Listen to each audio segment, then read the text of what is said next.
1986, the Shep he's going to be a hurricane like me. And the next thing you know, we get drafted by the Brewers and our journey started, man. And we've been close ever since.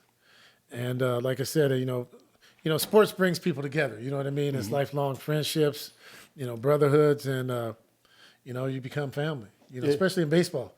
We shoot, what is it about? Shoot, we're home for like 2 months and we're gone for 10. You know what I mean? So it's kind of crazy. What year were you drafted, Greg? But both of us are 1986. You guys were both 86? Yeah, he was out of high school and I was out of college. Gotcha. Yep. He was Tampa, Florida. And like I said, we've been close ever since. What I always tell people, and I say, unfortunately, if our organization would have understood us better, we could have had a dynasty because we had the young group, me, you, Darryl Hamilton, coming up the minor leagues at a fast pace. And what an organization is supposed to do is you bring in veterans, you bring in guys that, we got 3 guys that's going to come up here and take over center field, left field. And Robin Yount was there. So one of you guys, you would have probably played right field because you had a stronger arm than Darryl Hamilton. So you probably would have been the right fielder. So our outfield would have been secure. And then you had me in the middle of the infield. You had Paul Molitor, and you had Gantner and all those guys. And B.J. Surhoff was a young guy at the time as well. And so all we needed was pitching and a different philosophy. And so when you look at that, I think that when they treated me the way they treated me on the team, I was supposed to be the face of the team. And then all of a sudden now I'm being told that I have to move positions for a guy that wasn't as productive as me.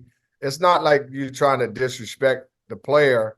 It's just the fact that, you don't do that to a first-round draft pick and when we're the face of the team.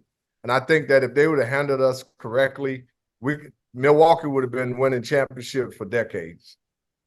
I think you're right. I think, like I said, especially it was bitter because with me and Shep, the numbers we had to put up to even get to the big leagues, right?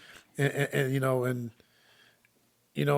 we still were on a fast track, but somebody comes up and doesn't do a quarter of that and they get handed a job, it doesn't rub you the right way. You know what I mean? And like I said, Shep, he was probably top prospect in all the baseball at that time. 18 years old, he's in the big leagues. He's doing his thing. And like I tell everybody, I've been around some talented people, but he was built different, man. He was built different. The strength, the hand-eye coordination, and he could pitch, and he had a cannon. You know what I mean? So he had it all, but we had, I had to go 30-30 2 years in a row before I got to the big leagues. Shep had to hit 350, and so many, we just the expectations, but that we had that were put on us. But we knew that growing up in the area we grew up in. Like my grandma always said, don't make it close. You know what I mean? That's right. don't make it close. So we know that going in, and we didn't. But and it was hard for me too because now they're taking my brother, my best friend away. When he left, man, I was there by myself, and I remember the first phone call Shep did when he said, "Man, get out of there." Yeah. Because I knew your talent, and I knew my talent, and our talent meshed together. It worked perfectly. When we first got to rookie ball. Surprisingly, I didn't know you was getting drafted there, and you didn't know I was getting drafted there. And when I showed up on the scene, you was in the second hole. Darryl Hamilton was in the 1 hole, and I came in. They dropped me in the 3 hole, and I was the type of hitter that I allowed you to do your thing in front of me, even though you did home runs on top of it. But when you got on base, I let you run. I let you do your thing. I didn't swing at pitches when I knew you can steal the base.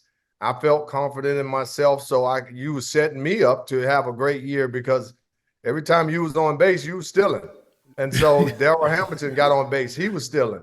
So my job was easy. All I got to do is let y'all run, and once the table is set, just make sure you eat all your food. And, and that's basically what I did. And I tell people all the time, I couldn't have had no year like that without you guys. You guys people don't understand. Guys in front of you allow the big guys to eat, and me, you, we was the big guys. You know, Darryl Hamilton set me and you up. So a guy like yourself, they see what the way they set our lineup up then, they're starting to set those lineups up like that now. Because you was a 30 home run guy before any of us. You know what I mean? You can hit 30 home runs in your sleep. But the point is that you was hitting second, so you was getting fastballs when Darryl Hamilton got on base, and I think you led the league in home runs. And so, and you're hitting second, and then I think you was up there in stolen bases. But I led the league in RBIs. That's a testament of you guys being up top, setting the table, and I was second in home runs to you, and second in batting average to Darryl Hamilton. So we was on the leaderboard on every category just to get to the big leagues, or even just to get another level ahead, just to get the A ball. Yeah, we was just trying to get the A ball, dog. Hey, I was doing a whole lot to get the A ball. Hey, but we had to, man. They wasn't pulling nobody up like us back then. You know what I mean? Right. For some reason, and I guess it was a testament to them. We needed so many at bats, or we needed to do whatever we had to do. But we probably could have came up a lot earlier. But like I said, man, in hindsight, I think Shep's not giving himself enough credit either, because he was 18 years old too, man. Right. You know what I mean?